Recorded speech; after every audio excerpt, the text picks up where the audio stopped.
J'entends très souvent des gens me dire Dieu est une invention humaine. Pour répondre à cette question, j'invite aujourd'hui Nathanaël, qui est animateur d'une chaîne YouTube depuis 2 ans, qui publie de petites vidéos pour aider à répondre à des questions en rapport avec la foi. Nathanaël, Dieu est-il une invention humaine? Et toi, t'en penses quoi? Bonjour Raphaël, merci pour cette question très intéressante. Les religions nous expliquent que Dieu a créé l'homme. À l'inverse, on pourrait se demander, finalement, est-ce que c'est pas plutôt l'homme qui aurait inventé Dieu?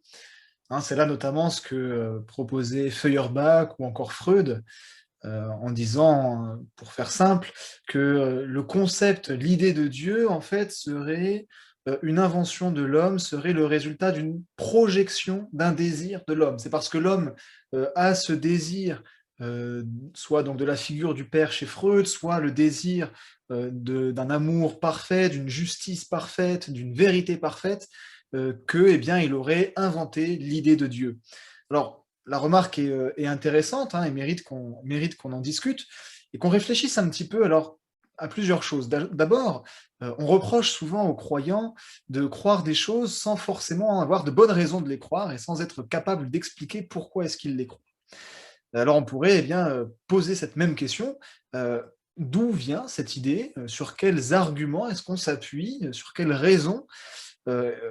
Quelles sont les raisons qu'on avance pour aboutir à la conclusion que Dieu serait une invention humaine? Et en fait, on se rend compte que, il y en a pas vraiment, hein.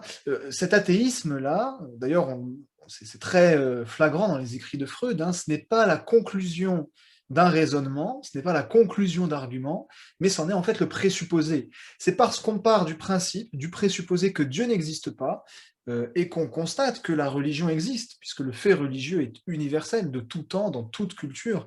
Le fait religieux a existé et existe encore, eh bien qu'on arrive à la conclusion que bon, si Dieu n'existe pas et que la religion existe, c'est que Dieu, eh bien, c'est l'homme qui l'a inventé. Ok, d'accord. Alors on peut se poser la question, finalement, si l'homme avait inventé Dieu, aurait-il vraiment inventé Dieu tel que Dieu nous est présenté dans la Bible? Et là, on a déjà une première chose, c'est la doctrine de l'enfer.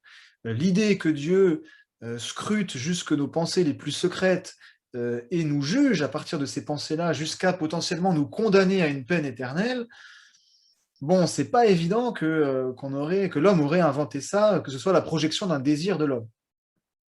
Plus compliqué encore peut-être, ce serait de justifier l'idée qu'une doctrine aussi compliquée que celle de la Trinité puisse être la projection d'un désir humain.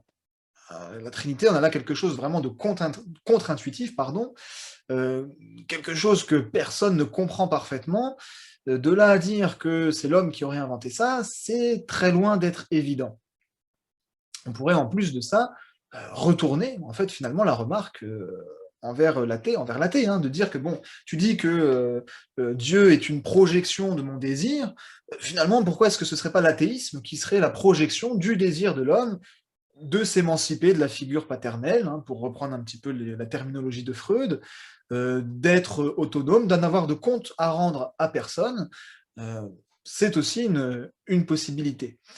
Alors on a aussi, on a beaucoup de choses à dire, on a notamment tout un argumentaire de Descartes qu'il présente dans ses méditations et qui explique en quoi est-ce que c'est pas possible que l'idée de Dieu soit inventée par l'homme, puisque l'idée de Dieu comporte l'idée d'infini et l'idée de perfection, et que ce sont des choses auxquelles on n'a jamais accès dans notre vie, dans notre expérience quotidienne, et donc on ne peut pas avoir inventé ces choses-là.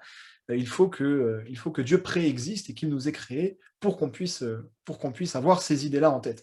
Alors, je ne vais pas développer tout cet argumentaire-là. Je voudrais simplement terminer avec une petite remarque qui est que, bon, eh bien, finalement, on voit que là, le phénomène religieux nous montre qu'il y a en l'homme ce désir effectivement d'un être supérieur et ce désir d'entrer en relation avec cet être supérieur. Euh, alors, c'est pas parce qu'on a ce désir-là que cet être supérieur existe. Bien entendu, là-dessus, on est tout à fait d'accord. Par contre, il est faux de dire que parce qu'on a ce désir-là, alors cet être supérieur n'existe pas. C'est là un petit peu ce que disent Feuerbach et Freud. Et là, pour le coup, on voit bien le raisonnement fallacieux. Euh, Par contre, on peut se poser une question peut-être plus intéressante. Ce serait de se dire, mais ok, imaginons que Dieu n'existe pas. Quelle est la probabilité pour que l'homme ait ce désir profond que Dieu existe et qu'il puisse entrer en relation avec lui? Elle apparaît pas forcément être très élevée. Maintenant, plaçons-nous dans l'hypothèse où Dieu existe. Si Dieu existe, quelle est la probabilité pour que l'homme ait le désir que Dieu existe et ce désir d'entrer en relation avec lui? Et là, on se rend compte que cette probabilité est tout de suite beaucoup plus élevée. Tout ça pour dire que finalement, ce qu'on appelle hein, des probabilités conditionnelles en quelque sorte, euh, tout ça pour dire que, eh bien, si Dieu existe, la probabilité que nous ayons ce désir est beaucoup plus forte.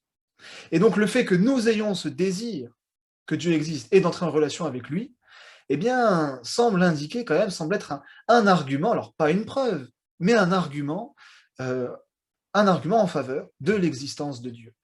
Il y aurait énormément de choses à dire encore sur ce sujet, et je vous invite pour ça, si vous souhaitez approfondir la réflexion, vraiment à vous diriger vers Raphaël, à franchir le pas du café-change, pour pouvoir eh bien, échanger avec lui justement sur cette question fort intéressante. Je suis sûr qu'il pourra compléter ses propos.